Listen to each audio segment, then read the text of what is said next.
अस्सलाम वालेकुम, मैं हूं समर अब्बास। आप मेरा व्लॉग देख रहे हैं। नाज़रीन, हुकूमत की पाकिस्तान तहरीक इंसाफ के साथ और हुकूमत की सुप्रीम कोर्ट ऑफ पाकिस्तान के साथ लड़ाई में अब हर गुजरते दिन के साथ तेज़ी आती जा रही है। अगले हफ्ते में बहुत ज़्यादा हैपनिंग्स आपको देखने को मिलेंगी। एक तो कल ही काबीना का इजलास बुला लिया गया है, चूँकि आज सदर आरिफ अलवी साहब ने एक मरतबा फिर से अपने होने का एहसास दिलाया है हुकूमत को। वो इस तरह से कि जो supreme court practice and procedure bill हुकूमत ने पास करवाया था, कि जिसमें चीफ जस्टिस ऑफ पाकिस्तान के पर काटे गए थे उनकी सुओ मोटो पावर्स के ऊपर, और अपील का इख्तियार दिया गया था जिन लोगों के खिलाफ 184(3) के तहत सजाएं जिन्हें सुनाई गई हैं सुप्रीम कोर्ट ऑफ पाकिस्तान से, उस अपील का इख्तियार या अपील का राइट मिलने पर मियां नवाज शरीफ भी अपनी नाअहली के खिलाफ, ताहियात नाअहली के खिलाफ पटिशन दायर कर सकते हैं, अपील दायर कर सकते हैं, जहांगीर तरीन भी कर सकते हैं, पाकिस्तान तहरीक इंसाफ के रहे हसन नवाज भी कर सकते हैं, दीगर लोग भी कर सकते हैं, इस पर फ़ायदा उठा सकते हैं। लेकिन असल में जो सबसे बड़ा जो फ़ायदा होगा वो ऑब्वियसली मियां नवाज शरीफ को होगा इस सारी सूरत हाल का, अगर ये बिल को थ्रू करने में कामयाब हो जाती है मौजूदा गवर्नमेंट। क्योंकि रुकावट पहले तो सदर साहब ने डाल दी है। उन्होंने जो ये बिल था सुप्रीम कोर्ट के रूल्स में तरामीम का, ये बिल एतराज़ लगा के वापस भेज दिया है, नज़रसानी के लिए असम्बली को वापस भेज दिया है। चूँकि 10 रोज़ के बाद उनको इख्तियार होता है कि वो 10 रोज़ रोक के बिल वो वापस भेज दें असम्बली को, पार्लियामेंट को, दोबारा से उस पर नज़रसानी करके दोबारा बिल पास करवाने के लिए। अब हुकूमत को ये बिल दोबारा पास करवाना पड़ेगा। इसके लिए हुकूमत ने पहले से ही प्लान करके 10 तारीख को पार्लियामेंट का जॉइंट सेशन प्लान कर रखा है, और 10 को जॉइंट सेशन होगा और 20 को ये बिल जो है दोबारा सदर साहब अगर नहीं भी साइन करते तो ये बिल ऑटोमेटिकली मंजूर हो जाएगा। चूंकि पार्लियामेंट के जॉइंट सेशन से एक ही मरतबा सेनेट और कौमी असम्बली का इजलास इकट्ठा बुला के, मुश्तरका इजलास बुला के, वहाँ से ये बिल पास करवा लिया जाएगा सोमवार के रोज़। उसके बाद ये ऑटोमेटिकली 10 रोज़ तक सदर रोक सकते हैं, 10 रोज़ के बाद ऑटोमेटिकली ये एक्ट बन जाएगा। तो उसके बाद अब असल लड़ाई तब उसके बाद इस बिल के हवाले से शुरू होगी। सदर साहब का प्लान ये है कि वो ये बिल भेजेंगे सुप्रीम कोर्ट ऑफ पाकिस्तान को, कि वो इस बिल का जायज़ा लें कि क्या ये आइनी जो तकाज़े हैं उसमें पूरे किए गए हैं, कानूनी और आइनी तकाज़े। क्या हुकूमत सुप्रीम कोर्ट ऑफ पाकिस्तान की पार्लियामेंट एक इदारा दूसरे इदारे के रूल्स बना सकता है या नहीं बना सकता। इस पर भी एक बहस पाकिस्तान तहरीक इंसाफ ने छेड़ दी वगैरह कि नहीं बना सकता, एक इदारा दूसरे इदारे को रेगुलेट नहीं कर सकता। सुप्रीम कोर्ट है, उसके हवाले से जो आइन के अंदर लिखा है कि वो एक इदारा दूसरे इदारे के मामलात में इंटरफेयर नहीं कर सकता। तो पार्लियामेंट जो है कैसे सुप्रीम कोर्ट ऑफ पाकिस्तान के अंदरूनी मामलात के अंदर के वहाँ पे प्रोसीजर क्या है, रूल्स क्या है, उसके अंदर इंटरफेयर नहीं कर सकती। हालांकि मेरी नज़र में जो रूल्स हैं उस पर ओवरऑल तो एक जो फ्रेमवर्क है वो पार्लियामेंट ने ही बनाना होता है, पार्लियामेंट को इख्तियार हासिल है, पार्लियामेंट का काम ही कानून साजी है। लेकिन PTI की एक राय है, वो बेहतर, वो दुरुस्त भी हो सकती है। शायद मेरी यहाँ पे राय जो है, इंटरप्रिटेशन मेरी ठीक नहीं है। बहरहाल इस पर अब लड़ाई चलेगी। दूसरा काम नाज़रीन, आज जो सुप्रीम कोर्ट के अंदर की लड़ाई है, जो तीसरी लड़ाई एक जारी है, उसमें यह हुआ है कि जस्टिस काजी फाइज ईसा ने, वो आज मैंने ट्वीट भी किया था कि आजकल पाकिस्तान पे ना नोटों की बरसात हो रही है। ये नोट करेंसी नोट नहीं है, बल्कि मेरी मुराद उन इख्तलाफी नोट से या इजाफी नोट से है जो कि आजकल हमारे जजेस जारी कर रहे हैं एक के बाद एक।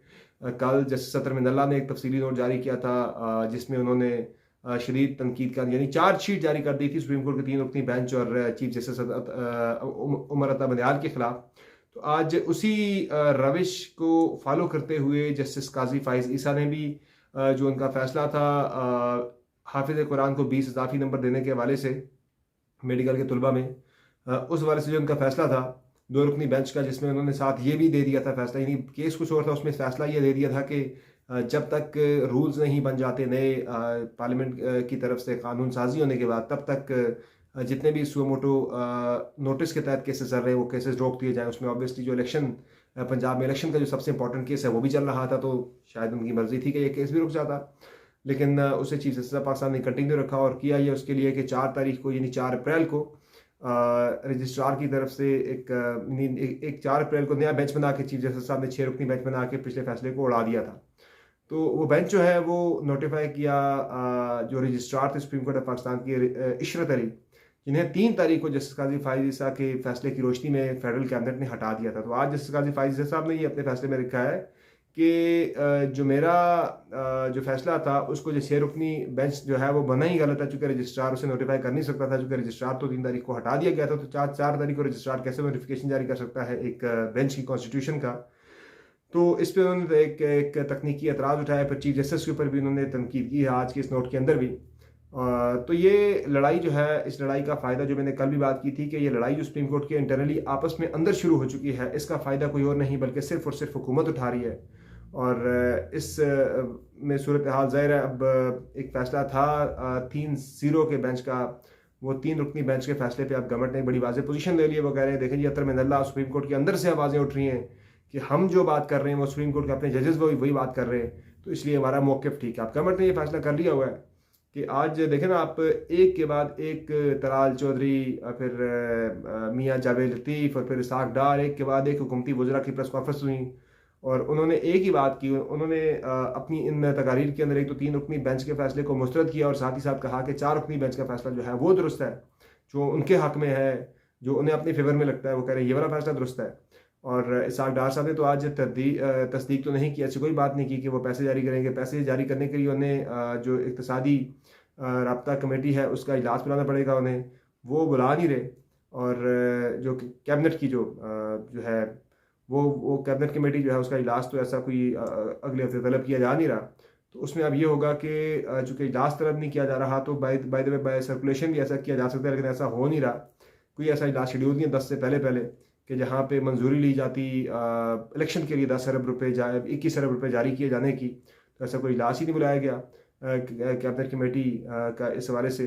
तो इसका मतलब बड़ा क्लियर यही है कि हुकूमत नहीं दे रही 21 अरब रुपये। और कल जैसा कि जो नेशनल सिक्योरिटी कमेटी के इजलास के अंदर भी फैसला हुआ है कि दहशतगर्दी के खिलाफ, दहशतगर्दों के खिलाफ नया एक्शन प्लान बना के एक नया ऑपरेशन, पूरे मुल्क गिर एक ऑपरेशन शुरू किया जा रहा है। तो अब ऑपरेशन के अंदर जब हम होंगे तो वही एक्सक्यूज़ आएगा सिक्योरिटी के हवाले से कि हमारे एहलकार तो मुल्क में ऑपरेशन के ऊपर बिजी हैं, और जब ऑपरेशन होता है तो उसका आगे से ज़ाहिर है रिएक्शन भी आता है। दहशतगर्दी की एक नई लहर पाकिस्तान के अंदर उठती है, उसकी मुज़ाहमती एक लहर होती है रिएक्शन में जो कि सामने आती है, तो वो भी उठेगी खुदा न खास्ता।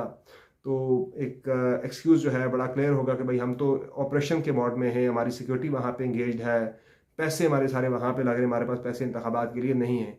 तो ये जनाब हुकूमत का प्लान है कि ना पैसे जारी करने पड़े और ना ही सिक्योरिटी देनी पड़े इंतखाबात के इनेकाद के लिए।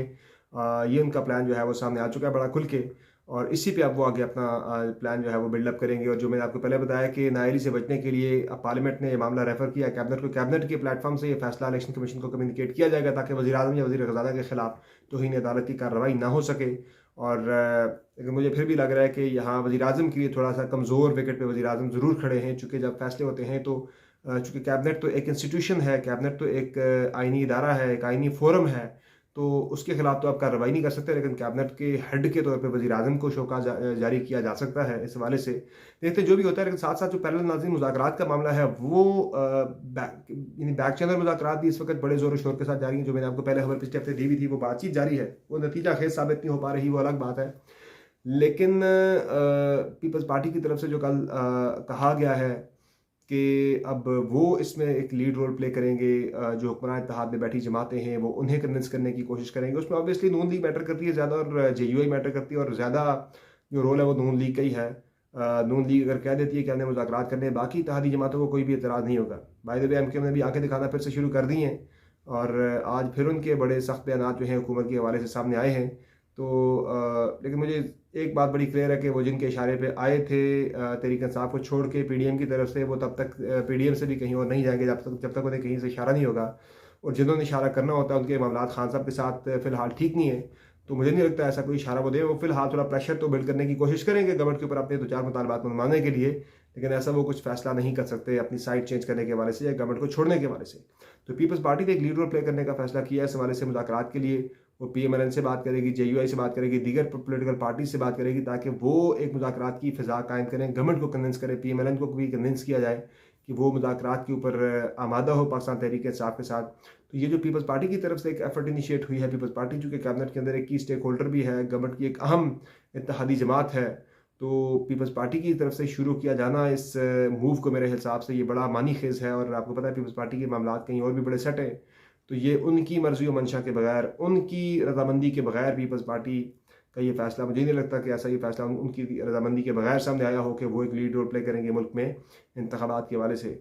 बाकी जो लड़ाइयाँ हैं वो तेज़ होंगी आने वाले दिनों में, जब तक मामला किसी कंक्लूसिव किसी नतीजे पे नहीं पहुँचता। मुज़ाकरात के हवाले से, बातचीत के हवाले से कोशिश तो चुके हैं, पाकिस्तान तहरीक इंसाफ के अंदर भी एक सोच पाई जाती है कि एक रोज़ इंतखाबात करवाए जाएँ, उसके लिए वो पार्लियामेंट में आने के लिए भी तैयार हैं, उसके लिए वो आइनी तरमीम करने के लिए भी तैयार है हुकूमत के साथ बैठ कर। लेकिन गवर्नमेंट जो है इस वक्त थोड़ी सी ज़रा इस मामले पे बैठने को तैयार नहीं है, क्योंकि उन्हें पता है कि अगर वो बातचीत करते हैं उसका नतीजा तो एक ही है कि आपको इलेक्शन की डेट के ऊपर मानना पड़ेगा कि अगर आप 1 महीने पहले इंतखाबात करवाते हैं शेड्यूल से, या 2 महीने पहले करवाते हैं, टाइम पे करवाते हैं, आपको इलेक्शन में फिर जाना पड़ेगा। वो इलेक्शन जो है वो PMLN की मौत है, PMLN की सियासी बका जो है वो एट स्टेक लगी हुई है अगर वो इलेक्शन में जाते, क्योंकि पंजाब में तो बिल्कुल उनका सफाया हो जाना है। जो चूँकि पंजाब की पॉपुलर पार्टी है, पंजाब में उनका सफाया हो जाना मेरे ऐसी मामूली बात नहीं होगी। KP के अंदर भी by the way Hazara belt के अंदर PMLN बड़ी स्ट्रॉन्ग थी, तो KP के अंदर भी पीर साबिर शाह को और सरदार मेहताब अब्बासी को आज PMLN की तरफ से पार्टी पॉलिसी के खिलाफ बयान देने और पार्टी पॉलिसी के मुताबिक ना चलने पर शोकाज नोटिस जारी कर दिए गए हैं। पार्टी के सीनियर लीडर्स हैं ये, हज़ारा बेल्ट और KP के अंदर PMLN के थंब समझे जाते थे, पिलर समझे जाते थे, तो आज वो पिलर जो हैं वो हिल गए हैं। तो PMLN के लिए KP के अंदर मार्जिन जो है, KP के अंदर चांसेस बड़े कमज़ोर होते चले जा रहे हैं। पंजाब के अंदर ऑलरेडी उनका सफाया हो चुका है। तो यही वो तमाम वजूहात हैं कि जो PMLN को फोर्स कर रही हैं कि वो इंतखाबात की तरफ ना जाएँ, जितना हो सकता है मामले को एक्सटेंड करें गवर्नमेंट को। लेकिन ज़ाहिर है वो कहते हैं ना कि बकरे की माँ कब तक खैर मनाएगी, आज नहीं तो कल, कल नहीं तो परसों इंतखाबात के अंदर जाना ही पड़ेगा। तो इससे बचत मुमकिन नहीं है।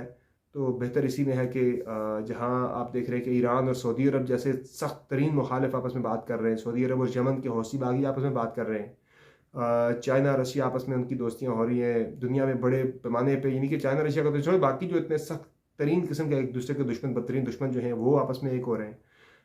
तो पाकिस्तान के अंदर ये मुल्क हम सब का है, किसी एक पोलिटिकल पार्टी का नहीं है। तो पाकिस्तान के लिए क्या ये पोलिटिकल पार्टीज एक नहीं हो सकती हैं? बिल्कुल हो सकती है, लेकिन करवाने वालों को इसमें अपना रोल प्ले करना पड़ेगा। आज की इस वीडियो में इतना ही, इंशाल्लाह कल आपकी खिदमत में फिर हाजिर होंगे। तब तक के लिए इजाज़त दीजिए। खुदा हाफिज़।